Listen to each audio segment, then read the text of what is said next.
Саламатсыздарбы. Эфирде жаңылыктар, студияда Алтынбек Бедилов. Мурдагы финансы полициясынын экс-төрагасы Бакир Таиров 1-май райондук соту тарабынан коррупцияга күнөөлүү деп табылды. Анда мамлекеттик айыптоочу мурдагы аткаминере тергөө менен кызматташууга макулдугун билдиргенин айтты. Соттун айыптоосуна ылайык Бакир Таиров Финполицияны жетектеп турганда жер ресурстары боюнча агенттиктин ошол убактагы жетекчиси Каныбек Ботобаевке кадастр башкармаларынын аймактык бөлүм жетекчилеринен биримдик саясий партиясы үчүн акча чогултуу талабын койгон. Айыптоочу тарап Таиров буга чейин күнөөсүн мойнуна алып, бюджетке 20 миллион төлөгөнү үчүн аны коррупция беренеси менен айыптуу деп таап, ага 260 миң айып салуу өтүнүчүн келтирди. Сот тарабынан да белгиленген өлчөмдө айып чыгарылды. Белгилей кетсек, Бакир Таиров былтыр 10 декабрда кармалып, УКМКнын тергөө абагына киргизилген. Анда ал октябрдагы парламенттик шайлоо үчүн мамлекеттик мекемелерден акча чогулткан деп шектелген.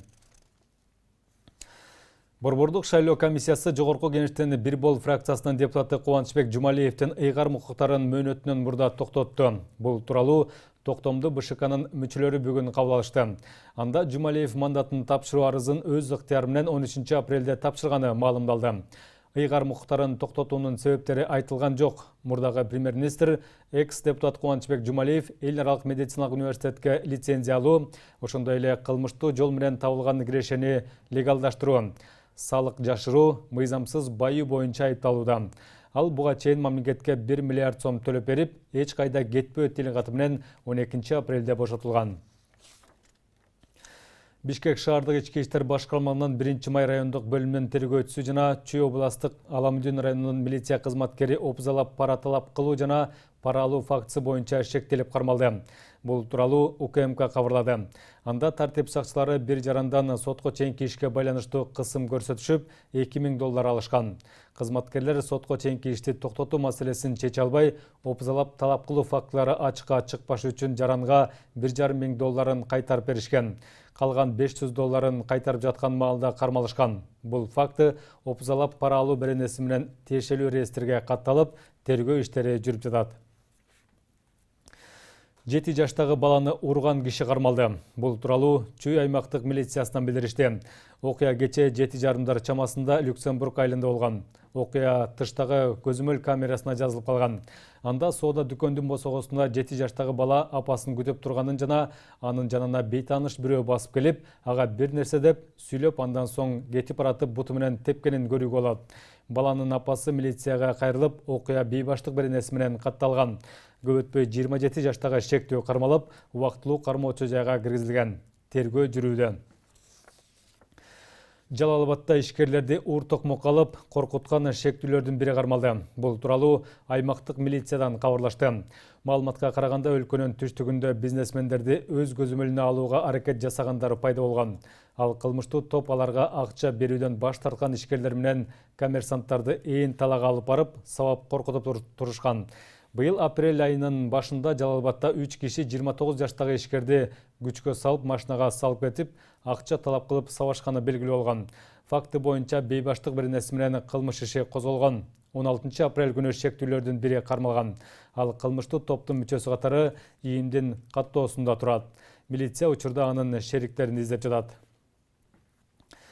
27 жаштагы кыздын уурдалып, кийин киши колду болгон жердин сүрөтүн жарыялаган 3 милиция кызматкери жазаланды. Бул тууралуу Чүй областык милициясынан билдиришти. Анда маркумдун сөөгүнүн социалдык тармактарга тарап кеткен сүрөтү, анын ичинде кылмыш катталган жерге ташталган медициналык колгаптар боюнча фактынын негизинде кызматтык иликтөө жүргүзүлгөн. Анын жыйынтыгында милдетин так аткарбай, көңүл кош мамиле жасаган кызматкерлер милициянын лейтенанты Экеев менен милициянын майору Самаев катуу сөгүш алса, инспектор, криминалист, милициянын капитаны Янванчыновка кызматына дал келбестиги боюнча эскертүү берилди. Өлкөдө, анын ичинде өзгөчө Бишкек шаарында эпидемиологиялык кырдаал курчуду. Акыркы 1 суткада коронавирус 306 кишиден жаңы табылса, 4 бейтап аталган илдеттен каза тапты. COVID-19 каршы республикалык чам штабтан кабарлашкандай, көз жумгандардын экөө Бишкекте, экөө Чүй областында. Ооругандардын дээрлик көпчүлүгү Бишкек шаарынын Чүй областында болууда. Ошондой эле буга чейин айрым аймактарда жаңы типтеги вирус бир топ убакыт катталбай калса, кайрадан чыга баштады. Ошондой эле илдетти жугузгандар менен андан айыккандардын ортосундагы айырма бир топ болууда. Өткөн суткада 161 бейтап COVID-19 сакайган. Учурда өлкөдө жалпысынан 2699 киши коронавирус менен ооруп жатса, анын 359-у оор абалда жатат. Адистер оорунун болжолдуу 3-чү толкуну май-июнь айларына туура келерин белгилешүүдө. Улуттук госпиталдын дарыгери Болот Тайыровго кол көтөрүлүшү боюнча ишти Бишкектин 1-Май райондук милициясы иликтей баштады. Иш сотко чейинки өндүрүшкө бейбаштык беренеси менен алынган. Тайыров кече өзүнө кол салуу болгонун айтып, милицияга кайрылган. Ооруканага милиция кызматкерлери барып, соттук медициналык экспертиза дайындалган. Ак халатчандын ага кол салуу болгонун социалдык тармактагы баракчалары аркылуу билдирген. Анын айтымында кол көтөргөн жаран алгач бейтапты машинадан көрүүнү суранган. Ал сыртка чыгып, бейтапты да унааны да таппай иш ордуна келгенден кийин ал адам эшикти талкалап кирип келип, башына урганын билдирген.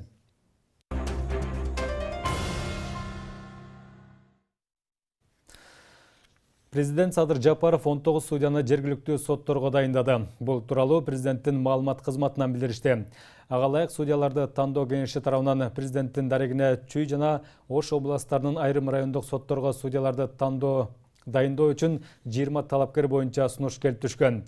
Мамлекет башчысы анын 19-уна макулдугун билдирип, ал эми бир талапкер боюнча ар кайсы мамлекеттик органдардан суралган кошумча маалыматтарды жана пикирлерди карап чыгып, материалдарды кеңешке кайтарган. Аны менен Ысык Ата, Кара Суу, Араван, Ноокат, Өзгөн райондук сотторуна жана Ош шаардык сотуна фемиде өкүлдөрү дайындалган.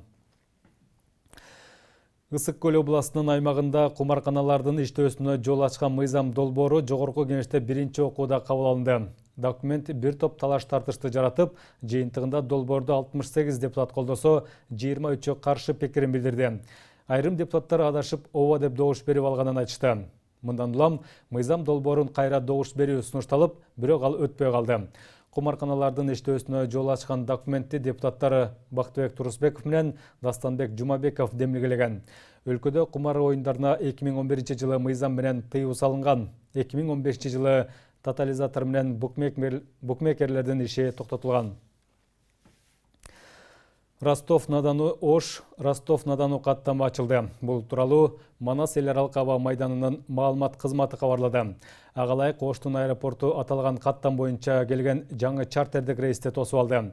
Азимут авиакомпаниясы менен шаарга 60 жүргүнчү келип, кайра 83 киши учуп кеткен. Каттам жумасына бир жолу бейшемби күнү аткарылып турат. Манас эл аралык аба майданы билеттин баасы авиакомпания гана тууралап сата турганын эскертти. Төө ашуу менен ала бел ашууларына кар түшкөндүктөн айдоочулары жолго тиешелүү даярдыктарды көрүп, анан чыгуулары керек. Мындай эскертүүнү транспорт жана жолдор министрлиги таратты. Маалыматка караганда аталган ашууларга 10-15 см калыңдыктагы кар түшүп, учурда тиешелүү жол кызматы трассаны тазалоодо. Айдоочуларга сапарга чыгаар алдында тайгалакта пайдалануучу шаймандарды даярдап алышын жана автоунаалар ортосунда 500 метр аралыкты сактап, абайлап айдоосун эскертебиз деп айтылган маалыматта. Ошондой эле автоунаа ээлеринен автоаттыгын жаратпаш үчүн жолдун каршы тилкесине чыкпай, руль башкарып бара жаткандар зарылдык жаралса, бири-бирине тилектештик көрсөтүүсү керектиги белгиленди. Мына ушундай жаңылыктар менен программабызды жыйынтыктайбыз. Саламатта туруңуздар.